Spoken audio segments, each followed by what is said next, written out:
கோவில்பட்டி அருகே காதலியை கழுத்தை அறுத்து கொலை செய்த நபர் கைது செய்யப்பட்டுள்ளார். விருதுநகர் மாவட்டம் ராஜபாளையம் அருகே உள்ள தளவாய்புரம் பகுதியில் சேர்ந்தவர் வெள்ளைசாமி. இவரது மகன் உமா.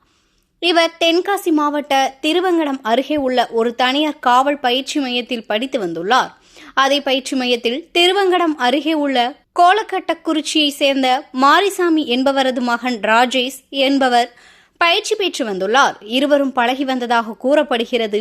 இந்நிலையில் நேற்று மாலையில் இருவரும் மோட்டார் சைக்கிளில் தூத்துக்குடி மாவட்டம் கோவில்பட்டி அருகே கழுகுமலை உள்ள கந்தூரி ரங்காபுரம் காட்டு பகுதியில் சென்று பேசிக்கொண்டு இருந்ததாக கூறப்படுகிறது. அப்போது இருவருக்கும் தகராறு ஏற்பட்டு ஒரு கட்டத்தில் உமாவை ராஜேஷ் கழுத்தை அறுத்து கொலை செய்துவிட்டு தப்பி சென்றுள்ளார். சம்பவ இடத்திற்கு வந்த கழுகுமலை காவல் நிலைய போலீசார் உமா உடலை மீட்டு திருநெல்வேலி அரசு மருத்துவக் கல்லூரிக்கு அனுப்பி வைத்தனர். மேலும் இச்சம்பவம் தொடர்பாக கழுகுமலை காவல் நிலைய போலீசார் ராஜேஷை கைது செய்து விசாரணை நடத்தி வருகின்றனர்.